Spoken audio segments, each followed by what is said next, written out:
Hello there, my name is Martin Henley. This is the Effective Marketing Content Extravaganza.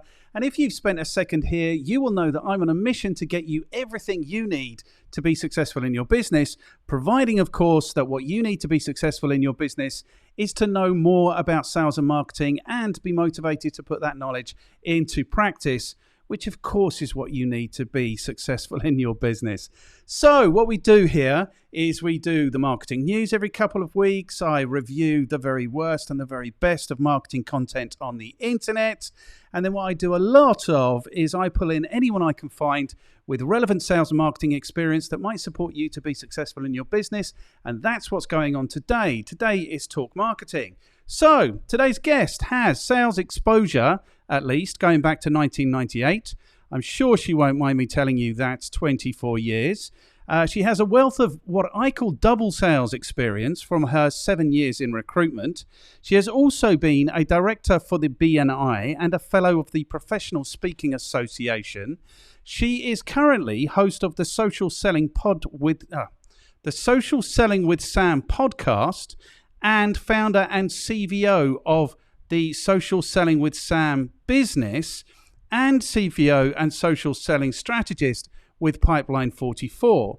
CVO, interestingly, stands for Chief Visionary Officer. She is the author of Linked Inbound and the soon-to-be-released Linked Outbound, and she is a hammer. Today's guest is Sam Rathling. I struggle with that a little bit today, Sam, because it's been a little while since I've recorded one of these. How are you doing? I'm really good, thanks. Thanks for having me on the show. You are very welcome. I'm interested, excited to have this conversation. It's a good time to be a hammer. It is, well, kind of, maybe not. No, I think who knows? It's a I'm good actually time. going to see them with my dad. My dad's flying over from Portugal, and we're going to watch them on Thursday night. So I'm super excited. Fantastic. I think this is the best time for the Hammers. For people who don't know what the Hammers are, it's a football club in East London, West Ham, and they're not historically very good. Although, arguably, they did produce, 30% of the England team that won the World Cup, but that was a little while ago, all the way back in 1966. So as far as I can remember, certainly since Harry Redknapp left, this is probably the best time. Did Harry Redknapp finish? Where did you guys finish? 6th or 7th? 7th it must have been. We did all right last year. We're not doing so well this season, but we did all right, and we did pretty well in Europe, so we're happy with that. Yeah, very happy. And I think you've done quite well in the transfer window. I think you've got quite a few players that need to settle. I'm very excited. Yes. And you've kept, is it Declan Rice? I believe so. You believe so? Or you're not as much of a hammer as you purport to be? I thought I was being interviewed about something else, not my football knowledge. We do this so if people, in the rare instance that people are also West Ham fans, they will have some kind of affinity with you. And for the rest of the world, they'll think, she's a normal person. She likes football. I get I have it on my profile because a lot of people, when they reach out, they don't personalize their invitation request. But if anybody personalizes their invitation request and mentions anything of my kind of outside of work things on my profile, then I always connect with them. So it's a good thing to have on your profile. Because they've invested, haven't they, a little bit more. So I just accept everyone. You're the expert. Maybe you'll tell me I'm wrong to do that. Because that's what we're here talking about today, really. We're not talking about you being a hammer, about the fact that this is the best time in a long time to be a West Ham fan. We're talking about your specialist subject, which is LinkedIn and social selling. I'm still impressed that you said that everyone only became a LinkedIn consultant because they read your book. I really think that's that's a really good angle. A lot of the most recent people have definitely. The thing is, when I first started out teaching LinkedIn, and it's probably about the same time as you, back in 2010, there were probably a handful of people that were talking about that subject. And now, there's probably 100,000 plus people, if you go looking for somebody to help you with something like LinkedIn, that you could go to. And that's not including all the generalist kind of social media people. So it's very saturated now. But, I've been doing this a long time, and I like to think that I'm always a bit ahead of the game. Okay, that's cool. Because the thing is, I don't think still, and it says this in your profile, doesn't it, is that or it says this in the intro to your podcast, I think, is that people who realize the opportunity of LinkedIn but don't quite know how to make it work, I don't think, like, rarely do I teach people LinkedIn now, but I start with that context type stuff, like what actually is LinkedIn. It's and I need to be careful about this, I call this a ridiculous and preposterously good thing. But people think ridiculous and preposterous can only be bad. It's astounding how good a thing LinkedIn is. Oh, absolutely. I think it's a phenomenal, very underutilized tool that if people truly understood how to unlock it, they would not need anywhere else to go for business. It's unbelievable what it can do for companies and for individual business owners. It's mad how much people are leaving on the table, how much money people are leaving on the table by not unlocking its potential. Yes. See, I tell people it's the largest, most dynamic, most accessible, most up-to-date database of business-to-business decision makers that's ever existed. And it's actually, you can start for nothing. You don't have to give Bill Gates any money at all to get involved. I think it's a phenomenal thing. I think it's ridiculously and preposterously good. Cool. Right. Well, we agree on that point, so that's a good start. I don't think we're going to disagree about much, really, apart from some stuff. So, the format. The format is there's only 5 questions. So question number 1 is, how are you qualified to talk to us about LinkedIn and social selling? Question number 2 is, who do you work with? How do you add value to their lives? And I think this might be a bit different from conversations we've had about LinkedIn before, because you've gone in a slightly different direction with it. The third question is, what is your recommendation for anyone who wants to get better with LinkedIn and social selling?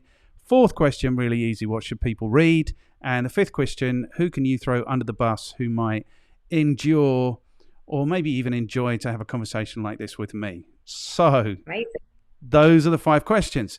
So let's start with question number 1. How are you qualified to talk to us about LinkedIn and social selling?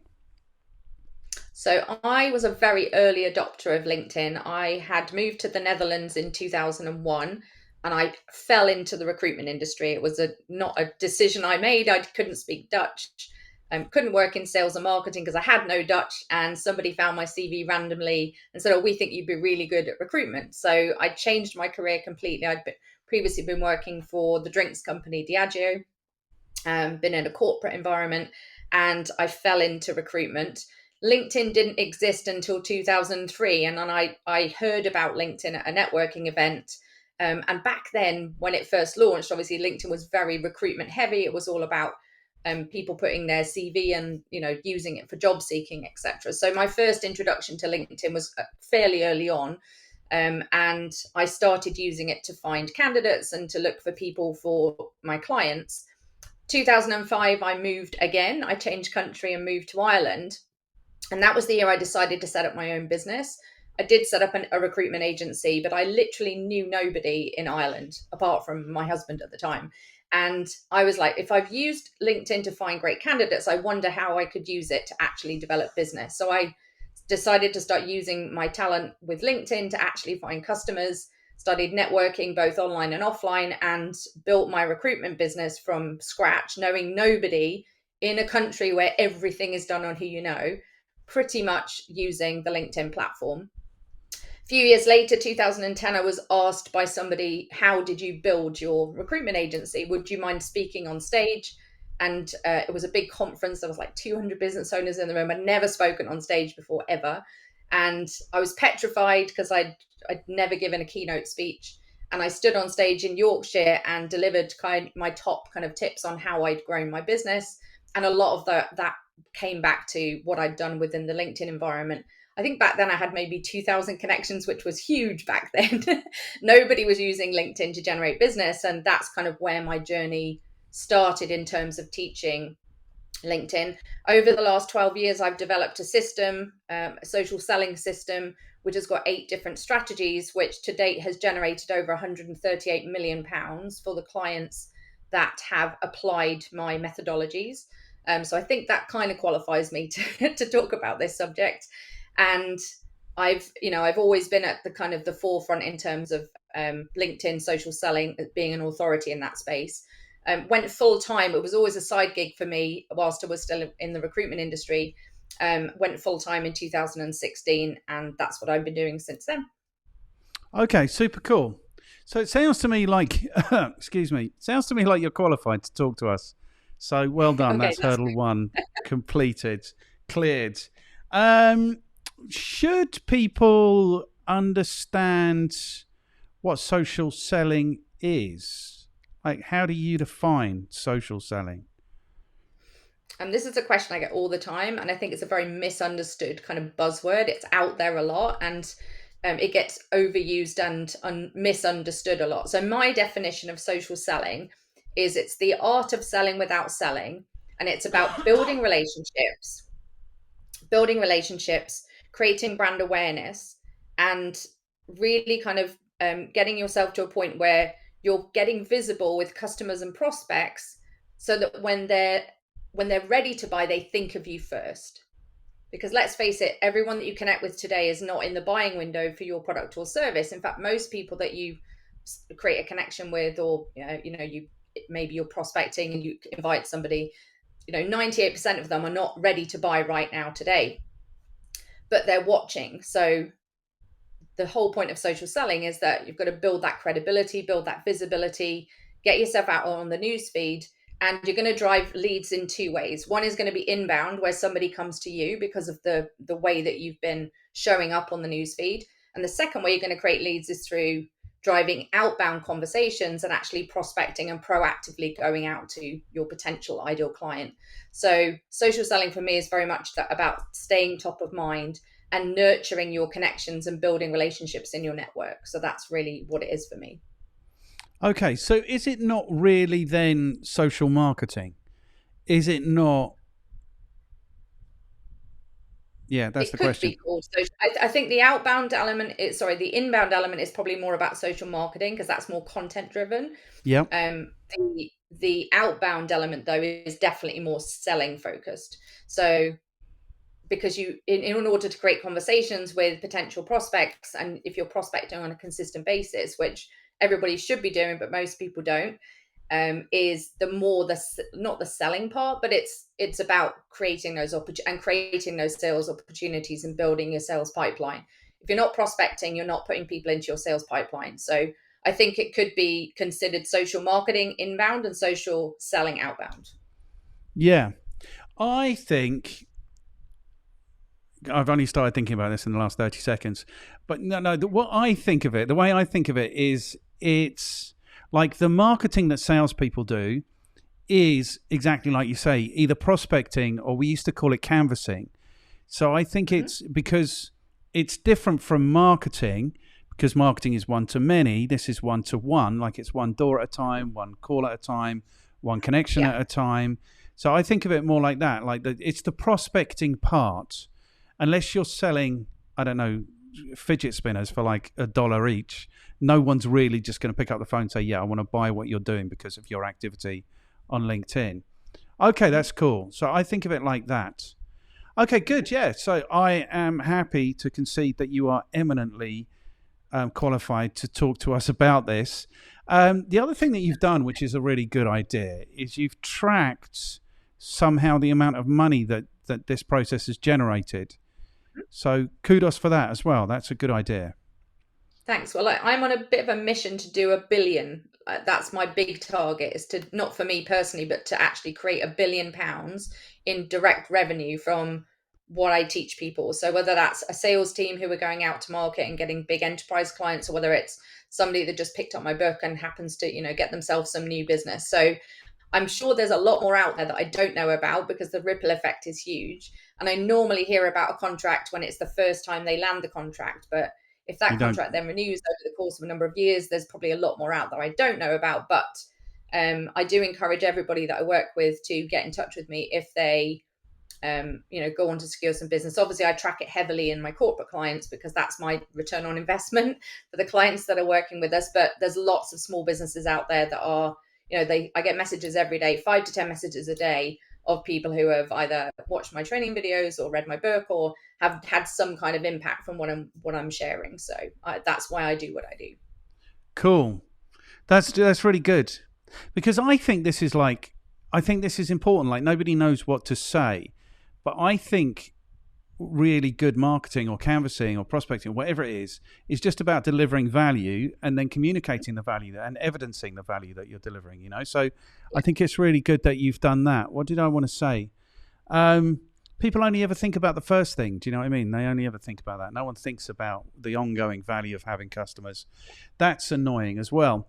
But it's good that you spoke about your corporate customers, because that segues beautifully into question number 2, which is, I haven't got it written down, which is, yeah, I presented in Ireland once. I did like a presentation in Ireland, and I like to think I was 2 hours south of Dublin.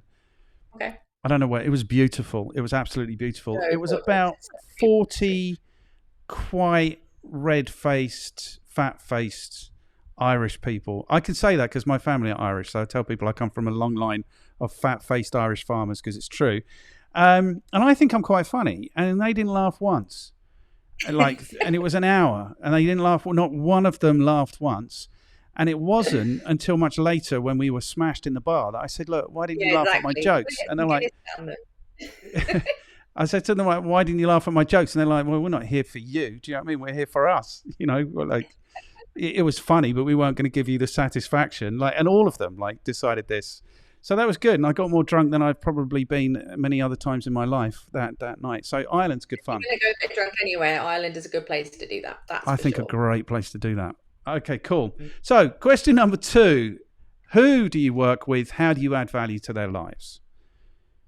So I have 4 different tiers of company types that I work with. So tier 1 and 2 is kind of the smaller business, SME, startup, kind of smaller business. It's kind of 1 to 10 employees.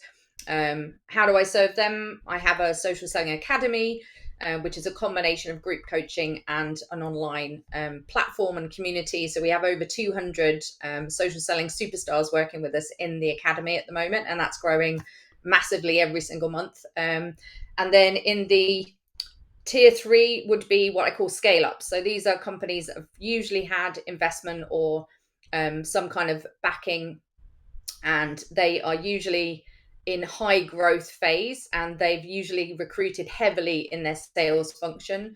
Typically with those clients, I'll go in and do some deep dive sales navigator training, which is one of the paid versions of LinkedIn. And I'll help their sales team to understand how to utilize social selling to actually build their sales pipeline.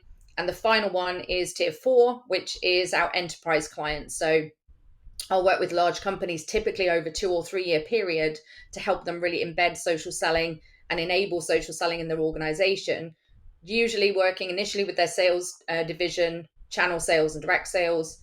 I usually then spend quite a lot of time with their marketing division, getting marketing and sales aligned. I spend time with their leadership team, because leaders in companies don't understand the power of personal brand, and they need to also embrace social selling at their level. So from the boardroom down. And then I also work with their HR and recruitment teams to enable them to use social selling using my previous skills, having been in the recruitment industry. So there's typically 4 departments that I'll touch in a larger organization, but it's a transition, taking them from doing hardly anything on social selling to actually fully enabling everybody in the organization to understand what it is and what their role is to play in that. So for me, a lot of people see social selling as the role of the sales department, but actually every single person inside an organization can have an impact on the visibility of that brand and the company they work for, not just the sales department. So kind of different layers. But my personal time spent is mostly within corporates and scale-ups. Okay, cool. And that's kind of an angle that we haven't covered before, talking to people about LinkedIn. What's the thing? But you're talking about small to medium-sized businesses, scale-ups, corporations,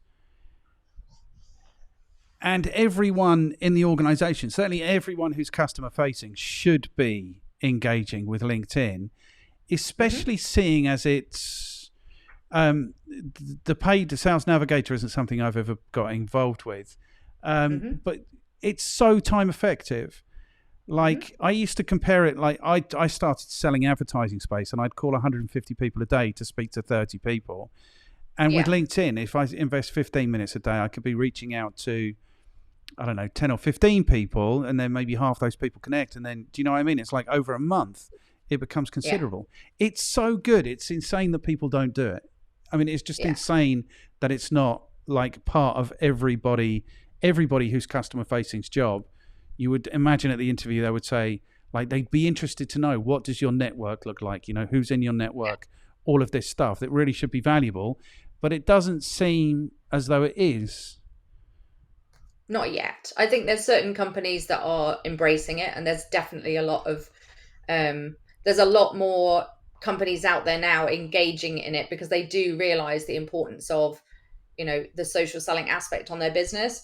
I think a lot of it comes down to the leaders. I always say they usually in the leadership team, you've got either dinosaurs or doubters, and the dinosaurs are just like, they just don't want to be involved in, you know, anything social media. They don't see the point of it. They don't understand why anybody in their sales or marketing team or anyone in the company should be spending time on it. And then you've got the doubters, who are the ones that, you know, they kind of know it probably is important, but they don't have enough evidence or don't believe that it's actually going to turn into real business. Most of the time when clients come to me, there are a few £100,000 invested in LinkedIn. Like, they've spent money buying licenses for Sales Navigator for their sales team, usually 100 plus Sales Navigator licenses. And they're 18 months into having given these licenses to all their sales team, and they're wondering why they're not getting a return on their investment. And it's because they magically think that just by giving these people a Sales Navigator license, they're going to, you know, instantly start producing leads and start producing business from LinkedIn. The reality is that they haven't got the skills and they haven't been trained effectively to actually build their own personal brand inside the larger brand of the organization. They don't know how to prospect effectively. They're sending out terrible messages or none at all. They're not producing any content, or even worse, they're just resharing the rubbish and the boring content that's on the marketing page and the company page, hoping that that's going to win them sales. And the reality is that none of that's going to work for them. So they come to me at the point when they've invested quite heavily and they're just not getting the return that they expected from their investment. So that's usually where I come in the enterprise space anyway. Cool. Excellent. So I don't really know about Sales Navigator, so maybe you can give us a kind of an idea of what the value is. I mean, where I've always done this, it hasn't been where anyone's invested anything in it. Do you know what I mean? It's always been about, hey ho, you thought this was a recruitment tool, but actually it's this amazing database. What did I want to say about? The thing is, that's the requirement, is you have to, because in my experience, the only way LinkedIn has ever worked other than as a recruitment function is through the individual. So you really do need to develop your personal brand within your brand. That's like the requirement. That's what you need to do. But then this also astounds me, that any investment you make in your corporation, in your LinkedIn profile, is an investment in your future. You know, what happens with LinkedIn networks, connections, is those people continue through their lives, through their careers. They typically become more senior, take on more budget, buy more stuff. And so, you know, if you've done this work, if your company's afforded you the opportunity to do this work and invested in you doing this work, then that's an amazing opportunity, I think. And whether they ask at an interview or not, people should be in an interview saying, well, look, I've done my own canvassing, prospecting, whatever you call it, social selling through LinkedIn for the last 10 years. This is what my network looks like. This is what it generates me every month. You know, it should be an interview closer. I should ask you a question, really. And you say not yet. You say not yet, but this came out in 2003. It will be 20 next year, won't it?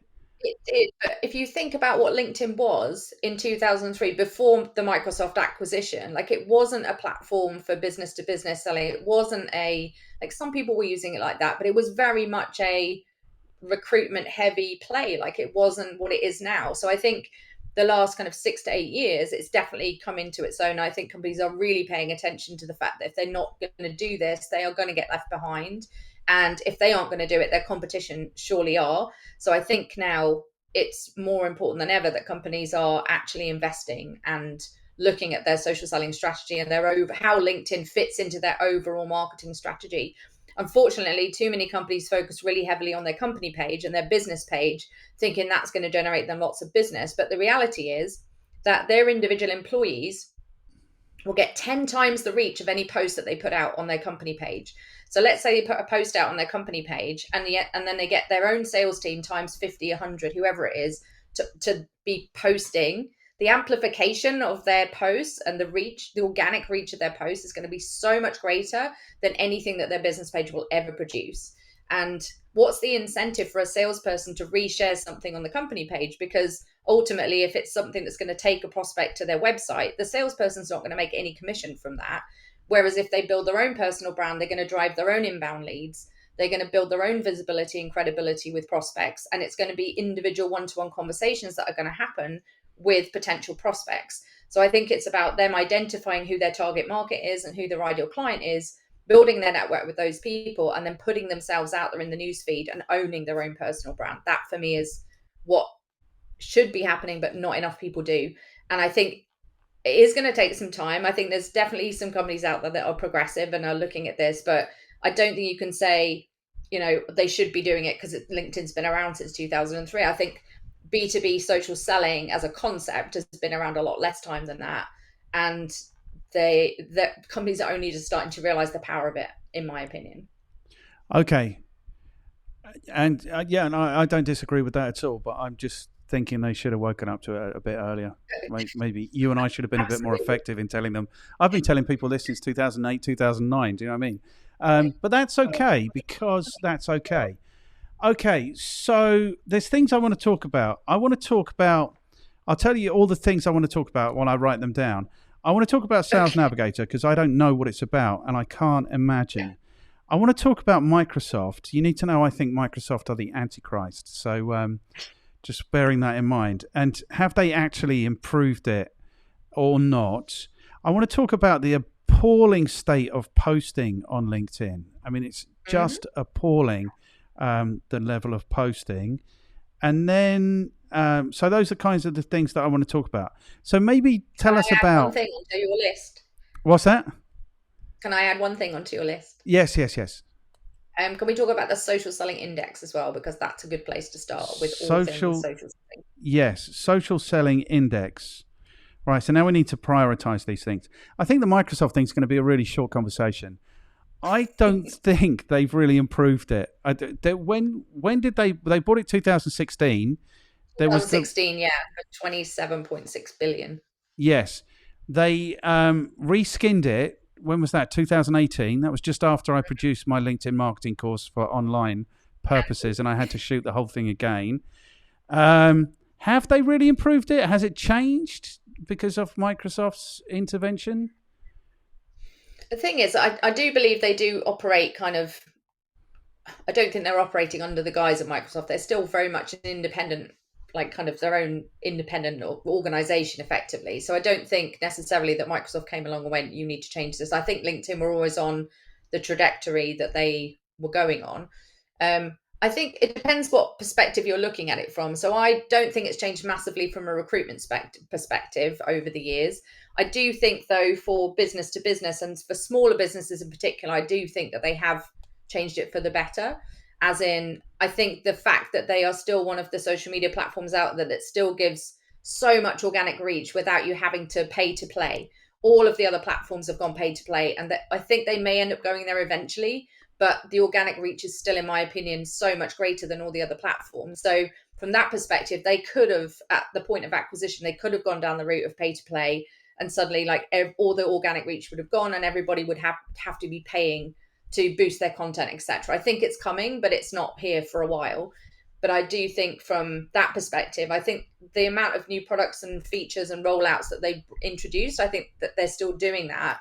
It's something like 5 to 10 a month at the moment. So they're definitely making moves and they've definitely made a lot of improvements. I certainly think it's better than it was. How much Microsoft has had an impact on that, I don't know, to be honest. Okay, good. So there's something else here that I'm interested in, which is You see, I say this to people. I don't know about investing more. I don't know. I've never invested in Sales Navigator. I've never had the need. And so this is what has always struck me about it. And this is what I've told people is they give away the really, really good stuff. Like, so for example, you can spend, is it 50 quid a month on premium? So you can spend on that, but what's the thing? Sorry, someone's shouting at me. Okay, so the thing about it is, I think they give away the good stuff, like so that there's very little benefit to premium for me. Premium's rubbish. I always say to people, there's no point in buying premium. Yes. You either go free or you go for an extra 25 quid, like go Sales Navigator, because premium is useless in my opinion. Like there's absolutely no point in paying for it, and either free or Sales Nav, nothing in between. I agree with you. I think premium's terrible. Okay, cool. Right, so that's one issue I have with it. So, okay, but we're leading into Sales Navigator. Advertising. I've advertised twice on LinkedIn. Once in 2008. It's my responsibility as a marketer, as a trainer, to know if it works or otherwise. So then I told everyone for however many years I was doing the training for 5 years, don't advertise. It's a complete waste of money. And then I did it again in 2019, just after I re-recorded my LinkedIn course. Obviously, I should market it there. They charged me £17 per click. They claimed there were 17 clicks, so I don't know what that maths was. It was like nearly £300 or something. 2 of those clicks showed up on my Google Analytics, and neither of them were there for a second. So... like rather than it just being useless, it feels actually at that point to me like it's fraud. Do you know what I mean? It's like, and then I didn't get my money back, which was annoying.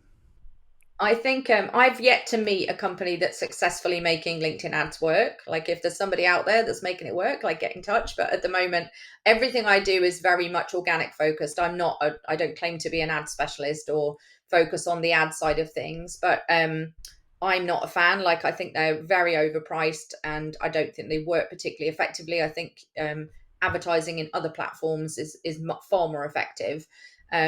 But if you're doing organic correctly, and if you're building your personal brand, and if you're doing social selling the right way, then there should be absolutely no need for you to invest in advertising on this platform on LinkedIn. 100%. I genuinely don't think it's worth it. Good. Me either. 100%. I really don't. And this is also kind of part of a theme that develops, is that you say they could go pay to play. They can't. They've got no idea how to do it.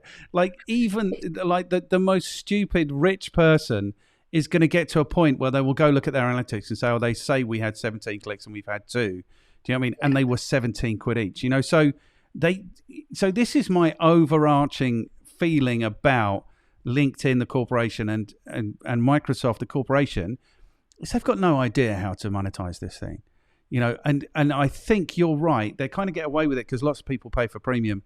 They don't have. They really. What do you get? You get 3 in-mails from. Is that what you get from premium? I don't know. You get to see your profile views. You get a few in-mails, things like that. But honestly, it's not worth it. I mean, they make most of their money is going to come from the recruiter aspects. Like a lot, they charge a lot to recruitment companies and HR. Yes. Recruitment teams. Like the licenses for the recruiter packages are ridiculous. I used to run a recruitment agency. I know how much they were trying to charge me for per head to have a recruiter license, and it was just insane. So they're going to make most of their money from that. They're going to make money from ads as well, because large companies invest in ads on LinkedIn.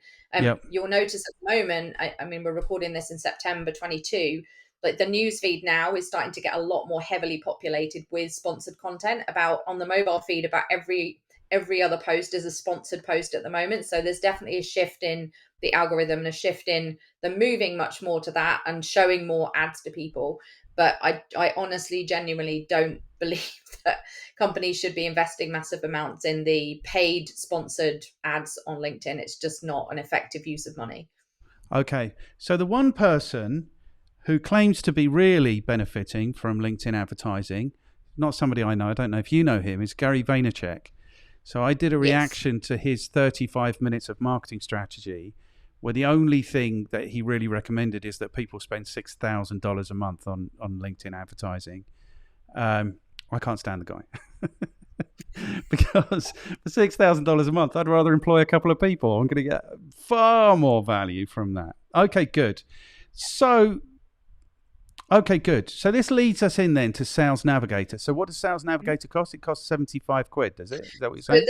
there's now two versions of it. So there's a £79 a month version if you're in UK money, which is called the core version of Sales Navigator. And then there's an advanced version of it, which is £99 a month. So I personally am on the advanced version of it. And there's a few reasons for that. One of them being that Smart Links is only available to advanced users. And Smart Links for me is the hidden gold in Sales Navigator. So we can dig into what those are in a second. But two levels of it. Most people would just need the £79 a month version, but it's literally for anyone that's paying premium, it's only an extra 29 quid a month to unlock this phenomenal sales tool that if you're serious about getting business from LinkedIn, you have to have. It's just insane what it actually does. So there's a few, like Sales Navigator is a completely different area of LinkedIn. So when you log into linkedin.com, Sales Navigator is a completely different place. It has its own newsfeed with no algorithm. So you're not just shown in the newsfeed on Sales Navigator, like whatever LinkedIn wants to show you. There is zero algorithm there. So you only see the posts from the people who you are saving out as potential companies you want to work for and the people that you want to prospect. So let's say you've spent some time building a list, because you can't build a list in the free version. You can build a list of all of the top companies you want to target, all of the job titles and the people that you want to target in those companies. And those lists sit there, and the home feed of Sales Navigator only shows you all of the posts that have been created by those people. So let's say you had a top 100 hit list of companies you wanted to work with. You could put all of them into a list, and every post that happens from any of the people or the companies that you saved just shows up all the time in that newsfeed. So you can be really intentional with your engagement on the Sales Navigator newsfeed, because you can be commenting and engaging with posts that have actually been created by people you want to do business with. If you hope that they're going to show up on the newsfeed of normal LinkedIn.com, it's not going to happen unless you've set their profile to be notified about their content. So the first thing is there's no algorithm there, and you see every post that you want to see. You get notified about lots of different things. So that's one thing that I really like about Sales Navigator.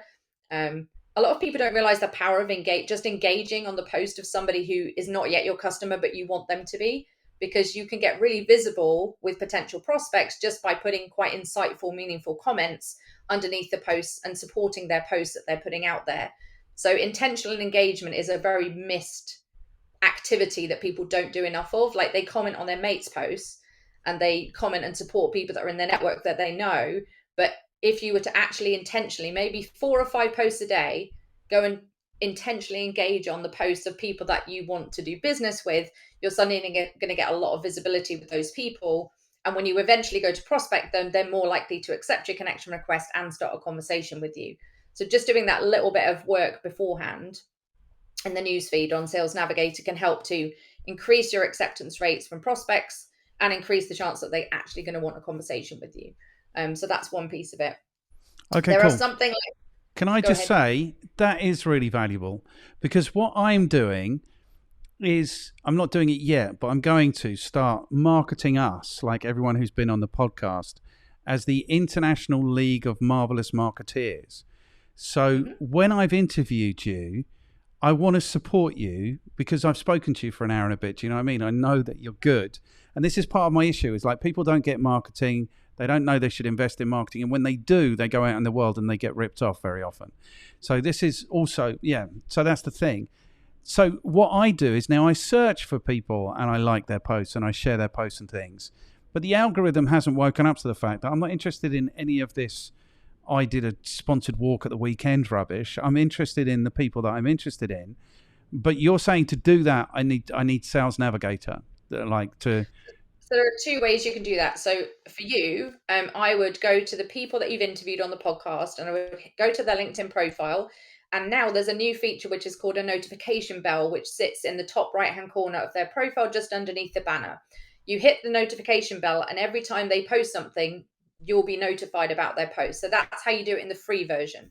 Okay. So you could go to my LinkedIn profile, and just underneath my header image, you'll see a little bell on the right-hand side. Hit the bell, and you'll get notified of my content. So one of the things I do when I post now is I say in my call to action in my comments, hit the bell on my profile to see more posts like this. And then people get, because most people don't know the bell exists. And you can hit the bell of somebody you're connected with, and you can hit the bell of someone you're not connected with. So if there was someone, say, that you wanted to have on the podcast that wasn't yet, that you maybe didn't have a connection with, but you wanted to kind of be supporting their content ahead of when you ask them to appear on the show, you could hit their notification bell and make sure that you're getting visible with them, for example, between now and when you actually approach them to be on the show, for example. So the free way to do it is the notification bell. The surefire way of seeing it is all the time is the Sales Navigator option. You don't have to have Sales Navigator, but that's one of the ways that I would use Sales Navigator every day. I log in, I see, all the posts of chief revenue officers, chief sales officers, chief marketing officers, all the people I'm prospecting in larger companies, and I make sure that I'm engaging with anything that they've recently posted. Yeah. And the thing is, it's a little bit like anyone's social media. Anyone who is active on social media really wants people to engage with it, And so it's anyone who's active on social media, whatever the platform, doesn't matter who it is. Yeah. Even if they're high up in in a board, in a board level role or something like that, the fact that anybody is actually liking, commenting, engaging with their stuff, they're going to take notice, especially if there's only a handful of people that have done that, you're going to get on that person's radar. I had a client recently, we talk about this a lot with our community, and one of my clients, she's a CEO mentor, and she hadn't been doing this at all. And she went out to, she started using her Sales Navigator feed, and she commented with quite an insightful comment on the post of somebody running quite a large organization in the UK. I can't mention who it is because obviously it's a confidential, she's actually landed the business. But she put an insightful comment, and that led to a one-to-one conversation in the inbox because he was curious about how her insight on the post that she had put. That led to a call, and then that led to her landing the business. If she hadn't have intentionally engaged on that post, she would never have had that conversation. So I think people miss a trick by not doing that and not supporting the posts of people they either have already as customers or want to have as customers. 100%. I'd agree with that 100%. And the other thing is, if Sales Navigator does that, that is valuable, because that's something I'm looking at LinkedIn and I look at my notifications. It's like, why are they sending me this junk? It's not people I know. It's not people I've engaged with. It's not, it literally is junk. Like somebody who knows somebody said something. It's like, why do I care? Literally. Yeah, okay. So I think for you, definitely, if you're fed up with what's in your newsfeed in LinkedIn.com environment, I think the Sales Navigator newsfeed is a good place. I don't know if I'm ready to give Bill Gates 80 quid a month. I've got a referral code for 2 months free. You can try it out. Okay. But then at the end of the 2 months, they just take all of the money for the year. And it's a considerable amount of money there. That's a bit annoying. I always say to people, like, if you're going to take the trial, they always have it automatically to annual. So yes. When you sign up for the trial, you need to switch it to monthly, and then they only swipe a month. But they have been known to take the whole amount. So. And I did this last November. I don't know why, because I did a training. So I wanted to show people. And then, so November, whenever that was, November the 10th, November the 11th. So December 12th, I get an email. Thank you, LinkedIn, have just taken 600 quid. It's like, maybe I was wanting to spend that 600 quid on my Christmas. Do you know what I mean? It's like, anyway, I fought with them and they gave it back. So that's my top recommendation for days. Fight with them, they'll give it back. But they're like, oh, as a gesture of goodwill. It's like, well, no, because I haven't had any of the benefit, because this is day one of 365 days. Like, you can take a day, 365. Anyway, that's fine. Okay, cool. What else is in Sales Navigator that we should be excited about? So when you're searching for people, I think, especially if you're in a sales function or you're a business owner and you're looking to find kind of people that could be potential customers, there's about 36 search filters within Sales Navigator. So on the free version of LinkedIn, you just have like a few filters at the top. When you're searching for job titles or people, you can search for company, industry, locations, and basic things. Inside Sales Navigator, you can really kind of delve really deep into the types of people that you want. And for time efficiency, you can then save those people into lists. So a monthly habit when I'm working with a sales team, for example, is I teach them to list build once a month. If they're going to approach 20 people a day, which is the max you can approach, the limitations are now 100 a week in terms of invites. So let's say they're doing 20 approaches a day, they need to build a list of around 300 to 400 people to get those numbers. So I normally spend, and my team, they spend a couple of hours a month basically using the search filters and then finding all the people that they want to prospect that month. And then that couple of hours is then every single day. Then you haven't got to go in and run a search every single time. You just go into Sales Navigator, push out your first messages to the batch of people that you've got there, and jump out again. And it can be literally 10-15 minutes a day activity just to get 20 invitations out. If your message is highly personalized and good, you should see about 50% of those people accepting the invitation request. And then it's about what you do next, which is the follow-up messaging, etc. Okay. I generally go ahead if you have a question. Yeah, no, so the question is, the limitation is the same in Sales Navigator as it is in the free version. Yeah, which really did annoy me because I'm like, we're paying for Sales Navigator to use it as a sales tool, but they put the same restrictions on Sales Nav users as they have free users. So in my opinion, they should have made the restrictions on free, and I think they would have got a lot more people jumping across to Sales Nav and buying. But this is I just genuinely think they missed a trick there, because everybody was outraged when they couldn't prospect like unlimited numbers. So they should have gone, well, look, if you go over to Sales Navigator, you'll get X more, you'll get double more, or whatever it is. I know they did it to kill automation and kill the bots and everything else, but I was really annoyed, and a lot of my clients were really annoyed that they have paid for Sales Navigator and they're still on the same restrictions as free users. So I think they missed a big opportunity there. Okay, so let's put that on the long list of big opportunities that they've missed. For sure. Okay, cool. So there's like a CRM function, you're saying. So yeah, so you can build your list. Yeah, so you're essentially, building a list of people that you want to target. It does link as well to CRM systems. So if someone is using, Dynamics, or they're using Salesforce or whatever, there is a CRM integration in there. The other thing I love about Sales Navigator is smart links. And you can only get those on the advanced version of LinkedIn. But essentially, you're setting up like a link that when someone clicks on it, who's looked at it and how long they've looked at it for. So let's say you had some information, some marketing material, or some information about your business, and it was sitting on your LinkedIn profile on the featured section. Maybe you used it in some content. A lot of the problem with content is you can't actually see who has actually looked at that post, because lots of people on LinkedIn are the lurkers. They're in the shadows. They're not, they don't like and comment. In fact, a lot of your best clients are going to come from the people that are just watching you but don't ever like and comment. But a smart link, when it's embedded into content, allows you to see who's clicking on it and how long they're clicking on it for, which creates leads. And most people don't know how to create leads from their content, because they don't know who's watched it, who's seen it, who's viewed it, etc. So I can send somebody to a smart link. They can click on the smart link, and LinkedIn will tell me, let's say there were 5 things in my smart link: a video, a book a call link, a PDF that they can download, and some other stuff they can read. LinkedIn will tell me in the smart link how long, what they've clicked on and how long they've spent on it. So anyone that spent more than 30 seconds on any of the items in my smart link, they are getting a direct message from me, because I know I know what they've looked at and what they're interested in. And that for me is gold. Yeah, that is gold. On its own pays for Sales Navigator. Yes. That's amazing. That is amazing, because then you reach out to those people. You don't say, look, I know what you looked at and I know what you're interested in. You just reach out to those people in the normal way, and they are interested in you. I just want to go back to the last thing about this list of like this reaching out to people. Or no, this searching. So when I started work, like if I wanted to know who did what in my prospect's company, the only option available to me was to phone up and fight with the receptionist. That was it. And so fighting obviously was no good whatsoever.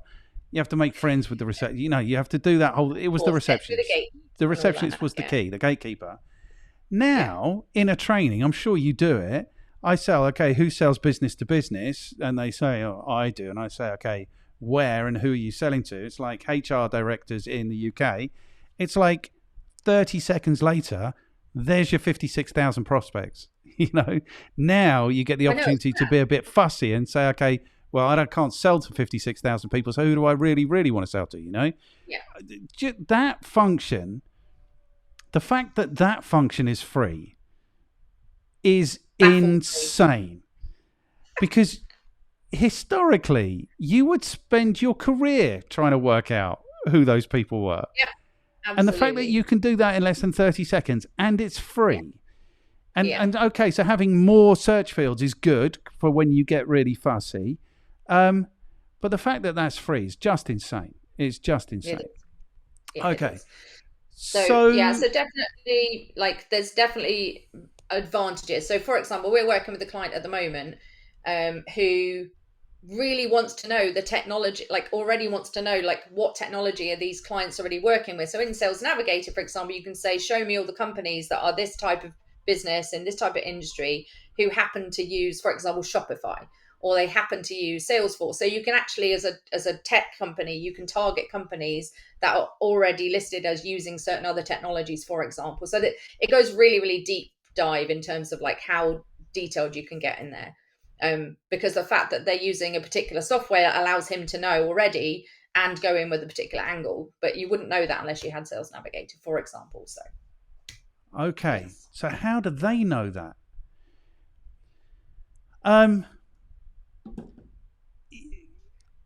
It's sounding like it might be worth 80 quid. I'm not actually selling anything. I just want people to watch my videos now. So I'm not actually selling anything. So I'd struggle to give Bill Gates 960 quid. Like, there'll be people listening to this that are, do believe that LinkedIn's a good place for them to be, that are looking for new customers, that are looking for leads. And I personally believe that like the investment for 80 quid a month is so worth it to actually, number one, save time. Number two, get more targeted focus. And number three, be able to actually engage with the right types of people and then see who's actually reading your content through SmartLinks. So, yeah, 100%. I don't work for LinkedIn. I'm not here to pitch Sales Nav, but if you are going to invest in it, like get trained in how to use it, because it can be really confusing when you first go in. So don't just like buy it and then expect everything's going to happen. Like other things around it have got to work. So your profile's got to be set up correctly. You need to know who you're targeting. There's loads of other things that impact the success you can have on LinkedIn. But Sales Nav will certainly make your job a lot easier, but don't do it unless you're going to get trained. Do you know anyone who might be able to provide that kind of training? Maybe. There's probably a few people.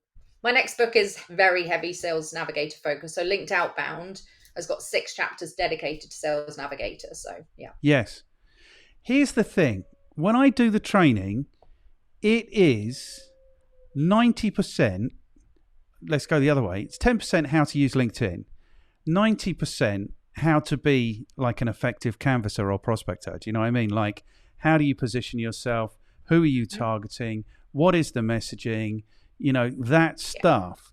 Because actually, the LinkedIn is so good. Mm-hmm. That bit is like super easy. That's not the bit they need. Like you can teach somebody how to do that in an hour. Teaching them how to market themselves takes, I think, much longer. Yeah, for sure. And I think, we've nailed it down to 8 different prospecting campaigns now. There are certain campaign types that are working better than others at the moment, right now. So you can use LinkedIn to fill events. So if you're running webinars or you're running online workshops, you can use a prospecting campaign designed specifically to get your ideal prospects to an event and then convert them off the back of that event. That's one type of prospecting campaign. Another one that's working really well is what we call a give campaign, where you're giving something of massive, highly perceived value away to then engage a prospect. And then from there, you can then, move them further down the sales funnel. So there's lots you can use it to build your email list. There's so many ways that you can prospect. The bit that people are missing though, is that they're prospecting, they're posting, they're engaging, but they're not getting results because they're not actually using it as a way to get people off the platform. So for example, for our academy, for example, most of that comes from events. So we have a prospecting campaign designed to do events. We use LinkedIn events to fill the events, and then we collect email addresses. And actually the traffic comes from LinkedIn, but 70% of the people that show up for the events actually come off the back of the email campaign. So most people are not connecting the dots between all of their marketing. They're seeing LinkedIn as one place to do business, and it's not. They've got to actually take people off the platform and get them into the rest of their marketing function. And that's the bit that people are missing. They're doing what they think they should be doing because everybody's saying, well, you've got to produce content, and you've got to, prospect, and you need to like and comment, and you need to engage and show up. but they're missing the key elements of the entire process from end to end. And that's the bit that makes the biggest difference. And that's 100%. The bit that people are missing. Yeah, but nobody comes from email, because everyone knows that email marketing hasn't worked in the last 15 years. Everyone knows that. Everyone knows that, like, Facebook killed email, and then Twitter killed email, and then LinkedIn direct messages killed email, and, you know, everyone knows that email's properly dead. Of course it is. Of course it is. Right, good. It makes a lot of sense. Yes? Yes, go ahead. I can see big positives and negatives that you've kind of alluded to already of doing this within a corporation. So the big positive is that there might be 100 of you on the sales team, and you can kind of organically, not quite organically, but you can create what they call post parties. Are you familiar with this idea? Where if you get so much engagement in the first hour or two, then you'll get so much more reach. LinkedIn will think it's... is that true? You're kind of shaking your head and nodding at the same time.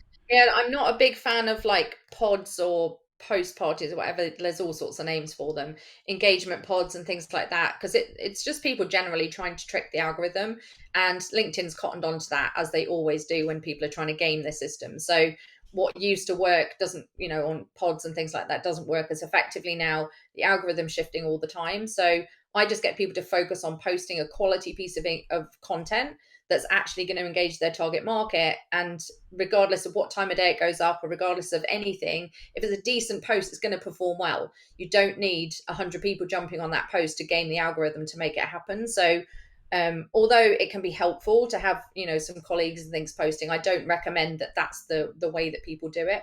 I recommend actually creating a piece of content that people actually want to engage with, and using techniques to actually encourage that engagement on the newsfeed. Okay, super cool. So that might be a benefit of, like, if you're a huge sales team, you can kind of support each other. The challenge is, how do you stop everyone piling into the same contact every day? Because I've had that, where I've had like 3 invitations from the same company on the same day. And I don't care. Do you know what I mean? I really don't care. I'll accept anyone who wants to invite me. But that, you know, they did get a message saying, this is the 3rd invite I've had from your company today. Do you know what I mean? Get your shit together. So how do you manage that? I think with mostly when I work with a sales team, you know, if they've got 100 people, usually it's either a European-wide team or whatever, and they're usually quite geographically split, most of the teams that I work with. So they're either focused on a particular vertical or industry, or they're focused on a particular geographic area. So if they are all most of the time, they're not all going to be prospecting exactly the same company with exactly the same job title. So when I am teaching a large team to prospect, we usually have some time beforehand with the sales leadership team to ensure that doesn't happen, because there will be no point.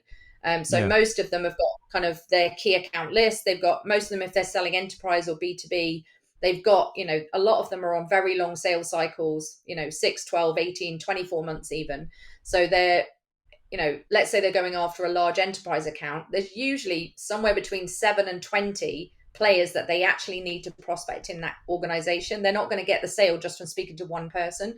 So when we're talking about going after a key account or a large business, they usually have to connect with everything from the boardroom right the way down to the technical users as well. So it's kind of a bit more of a strategic play when they're targeting large accounts.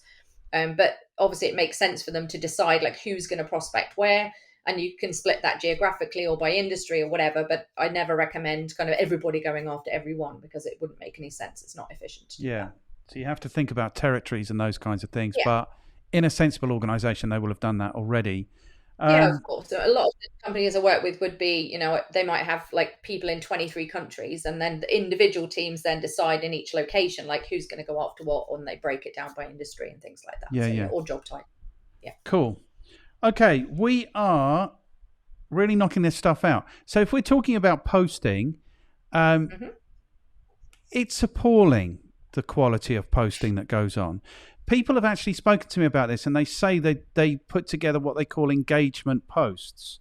So they will start talking about their wedding day, or the day their daughter got married, or something deeply personal, or when, I don't know, something dark, like when they were diagnosed with cancer, or when they lost somebody, or So there's that kind of level of posting going on. Do you remember, what was her name? Catherine Tate, was it? One of her sketches was where she would go into the office on a Monday morning and the colleague would be boasting about how much good they did for society over the weekend. Do you know what I mean? And it's so there's that level of posting going on, which is like, I did this fundraiser, or I did this, or you should give money to this charity. It feels like, I tell you, the way it presents to me, like, you're a BNI person. So there were people, well, you were a BNI person. There was a level of person in the BNI when I was there, when I started my business. A long time ago. There was a level of person there, and kind of everyone knew that they weren't really up to much. Like, this was 2005, 2006, so it might be the life coaches, before life coaches really knew what they were supposed to be doing. It might be, do you know what I mean? There'd be that level of person who isn't doing very much. So the way LinkedIn kind of presents to me now is it's all those people with way too much time on their hands who are doing all of the posting. Because I'm not even joking, 98% of what I read falls into one of those two categories, or another category which is just as annoying and trite and trivial and not businesslike. So it presents to me like I'm looking at, like they call it a grown-up Facebook, or they call it a Facebook for professionals. It feels to me like it's gone too much that way. But you would say, I'm not investing to get Sales Navigator and just make sure I'm only getting delivered the stuff that I really want to get delivered. Well, I wouldn't necessarily say that. I think, there's definitely the human element, or the emotion-led stories are definitely getting more traction from an algorithm perspective. Like, it's definitely not just about business posts anymore.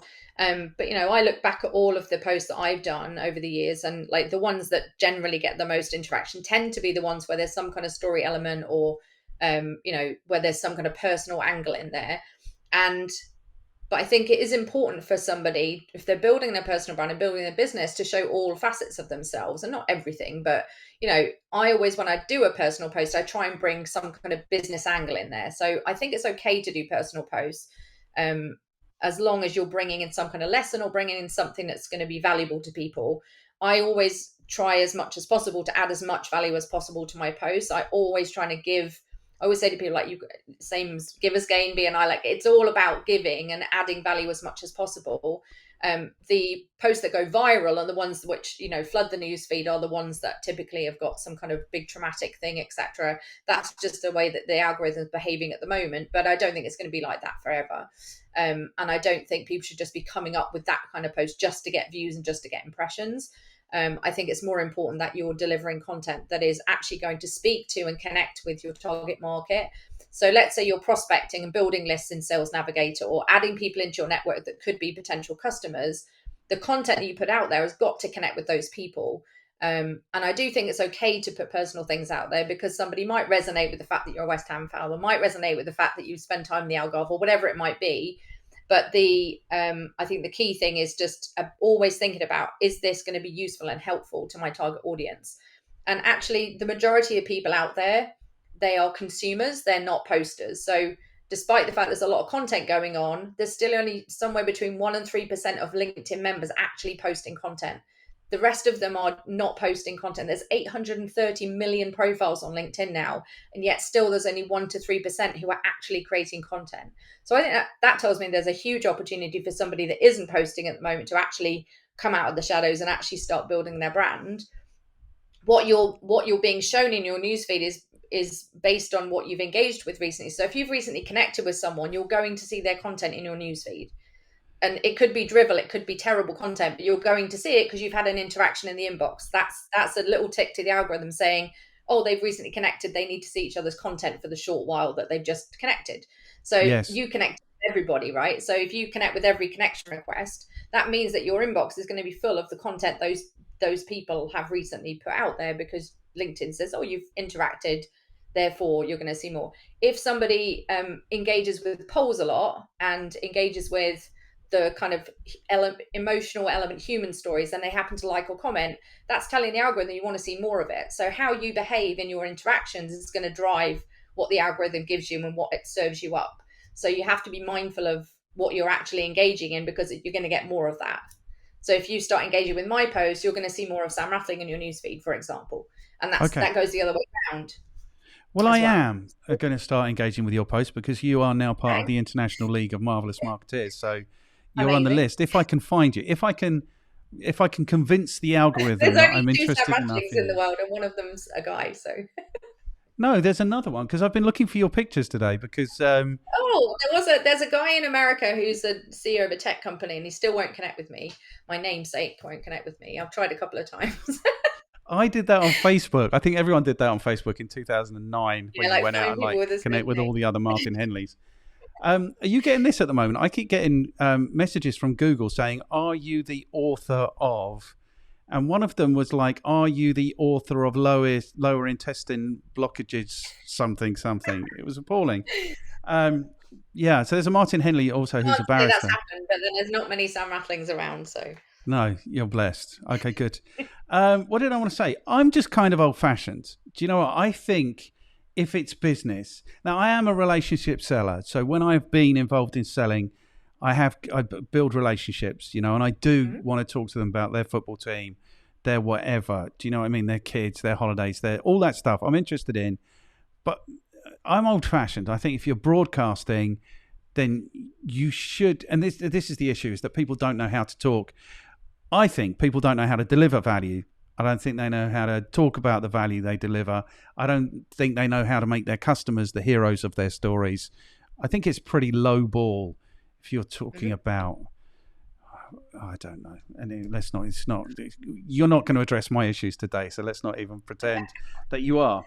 Okay, good. So we're already up to question 3. How does it feel? How does it feel? Blimey, we've got through a lot, haven't we? We've got through a whole load. And the thing is, typically people will have answered this question.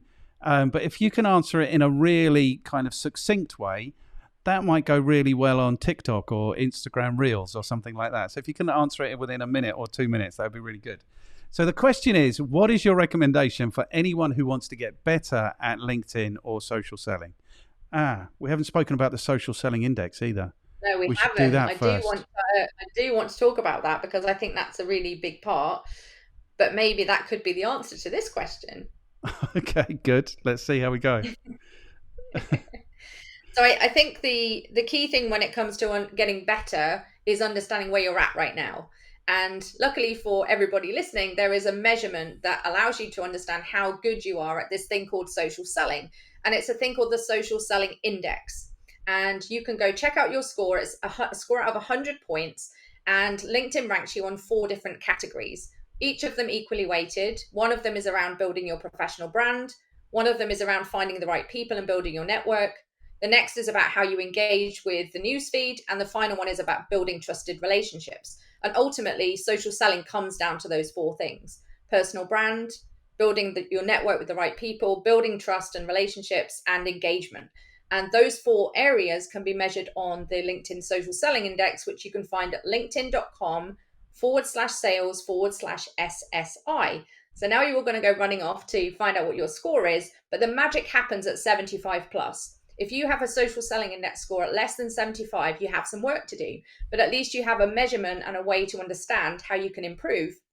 And it updates very regularly. So you can check your social selling score today and check it in a week from now, a month from now, and see how you're tracking so that you can improve and make improvements on the areas that you should be doing in order to get better at LinkedIn and social selling. And that's your recommendation for people who want to get better at LinkedIn and social selling? It's one of the recommendations. It's not the only thing, but it is one of the things I think that people need to understand is like, where am I today? And where do I want to get to? Because everybody's on LinkedIn for a different reason. You're there for different reasons to somebody else that might be in a business development role, for example. So if you want to build your personal brand and improve your following, that will be a totally different recommendation than somebody who wants to actually get more sales and get more customers. So it's a really hard question to answer in a minute because it's about doing all of the different things well. Yes, but thankfully we have spent the last hour and 17 minutes talking about all of the opportunities. So it's good. We are good. Okay, cool. So question number 4 then is really easy. What should people read? So there's a couple of recommendations I have. So the first one would be They Ask You Answer by Marcus Sheridan, which is really focused in on understanding how to create content that really speaks to the people that you're targeting. So They Ask You Answer by Marcus Sheridan. There's another great book called Content DNA by John Esperian, who is a fellow, he's a technical copywriter, but also focuses a lot. He's quite a geek when it comes to all things LinkedIn. So he would be another person I'd recommend for the show as well, for you in answer to your next question. And obviously, I'm going to say this one, aren't I? Yes. Linked Inbound. That is really what you need to do in order to get business from LinkedIn and social selling, is understand all of the different aspects that make up the strategies in order for you to actually get business, because everybody has a different objective for being there. So it's quite a hard thing to answer. But Linked Inbound. And then Linked Outbound, I'm literally writing the last few chapters this week.